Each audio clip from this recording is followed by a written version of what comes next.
Hello everyone, welcome to this presentation. My name is Vicky, and today's topic is Hurricane Season 2018 and how to keep your business from becoming a casualty statistic. We all remember what a terrible year 2017 was for just about everybody in hurricane-prone areas. Between Houston's epic flooding, immense wind and storm damage in Florida, and the devastation in Puerto Rico, not to mention all the nearby states and islands that were affected as well, it ended up being an historic year in terms of damages. If you take a look at some of the numbers, we can see just how bad it really was. In 2017, there were 17 named storms, which means storms that were big enough and organized enough to receive names from the list provided by the World Meteorological Association. They're eligible for naming once they reach tropical storm status, so that means that 17 of those storms reached at least tropical storm status. 10 of them became hurricanes, with 6 of them becoming major hurricanes. One thing that was kind of interesting about that is that those 6 major hurricanes all happened sequentially, one right after the other, which in itself is pretty rare. 2017 was also the most active hurricane season in 167 years when measured by accumulated cyclone energy. The storms that came through were, when combined, the most powerful and damaging on record since 1850. So it's probably not a surprise then to learn that 2017 was by far the most costly year in terms of damages, but the actual numbers are pretty surreal. The total cost of damages from the storms in 2017 was roughly $265 billion with a B dollars. By contrast, the infamous series of storms from 2005, including Hurricane Katrina, racked up an estimated $211 billion. Now, what's most concerning moving forward is this. The 2017 hurricane season was predicted to be a quiet one.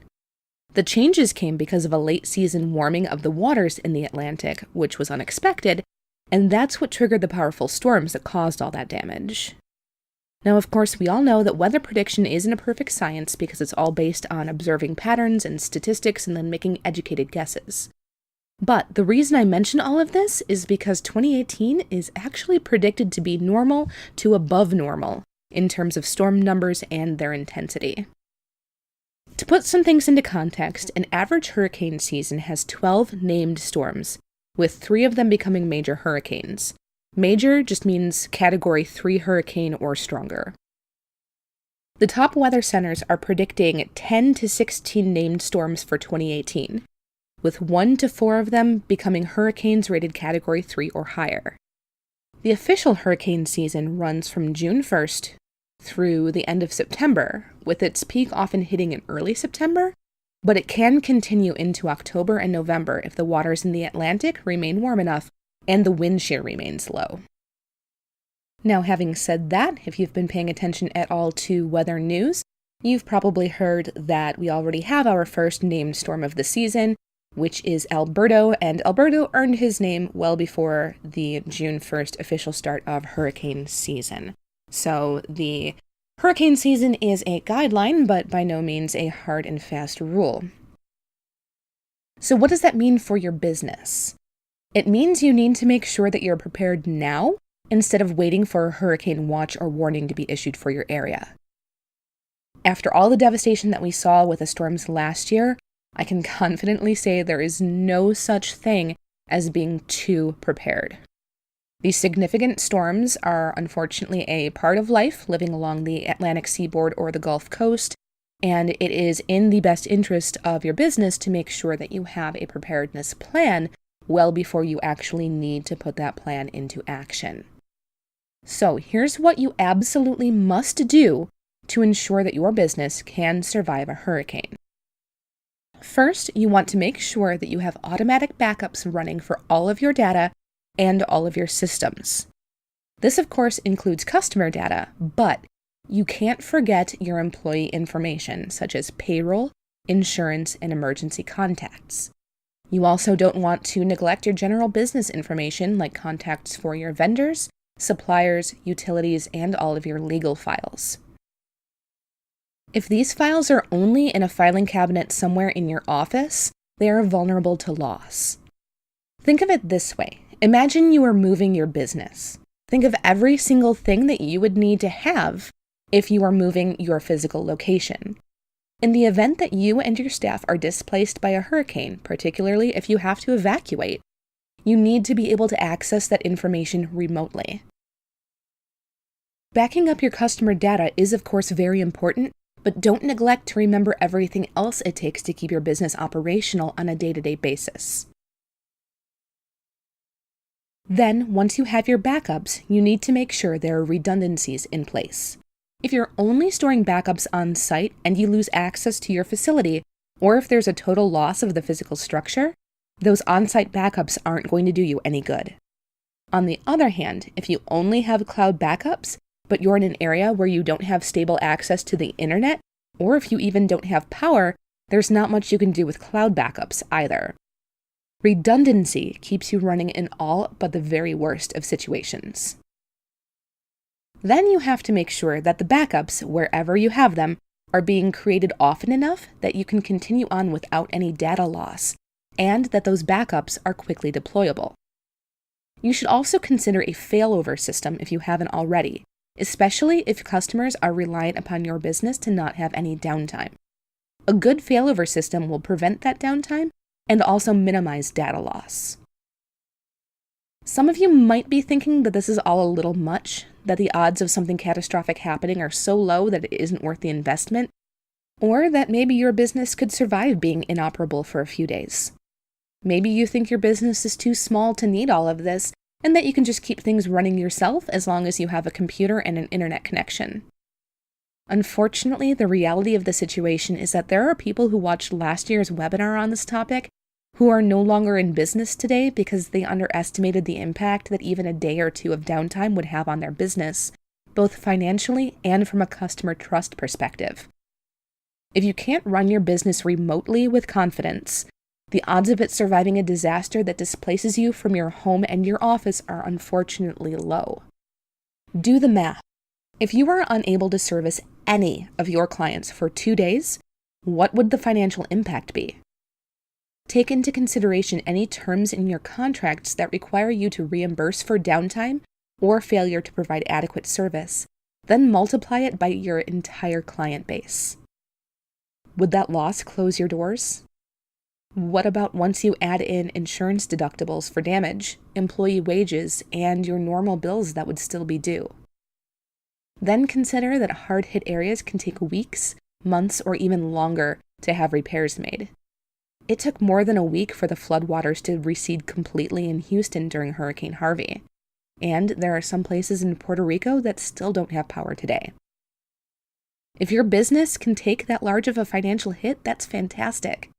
But the reality is that most can't, and it's far better to be realistic about it than to bank on a disaster simply never happening. So I've put together some questions that you should ask yourself about your business, your backups, and your overall disaster recovery ability. Number 1, how often are my backups run? Is this adequate to cover all of the data being written, or will there be data loss if systems fail in between backup times? If there is data loss, how do I plan to deal with this? Number 2, how can I access my data if I am displaced? Can I access all of my critical systems if I don't have access to my office or my home? If I have to evacuate, how will I run my business remotely? Number 3, how fast can my backups be deployed?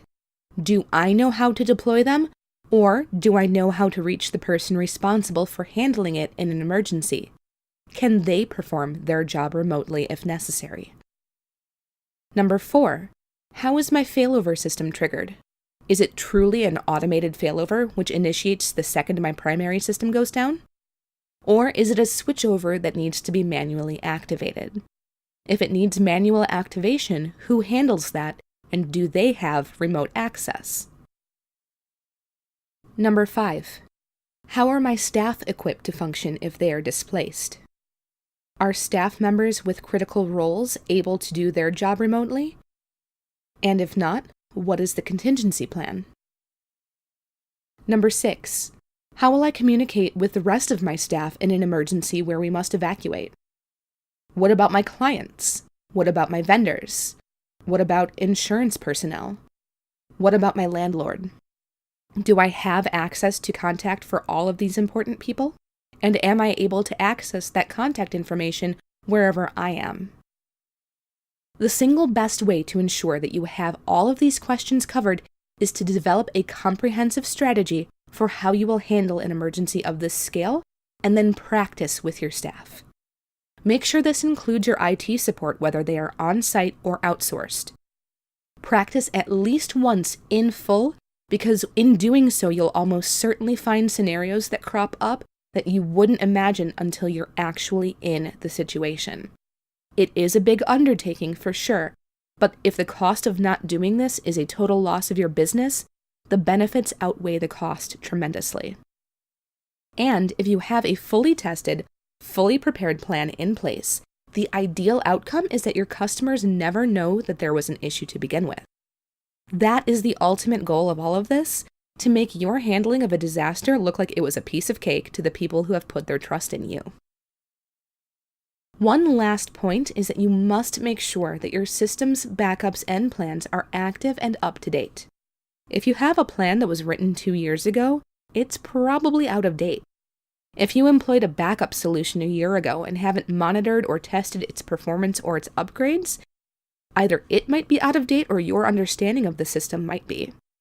As much as we would all love for security measures to be set it and forget it type of operations, the reality is that you have to make sure that your business is protected before it needs protection. Buying auto insurance after a car crash won't help you recover the cost of your lost vehicle. And of course, your business isn't nearly as easily replaced as a car. Now, it wouldn't make any sense for me to tell you all of this and not offer some assistance. We are deeply experienced in setting up the types of solutions that will give you confidence in your backups and your redundancies, and ensure that you know all you need to know in order to avoid your business becoming a hurricane casualty. We are committed to staying on top of the latest and greatest solutions available, and are happy to be there with you through your recovery so that you can keep your business going strong regardless of what's going on around you.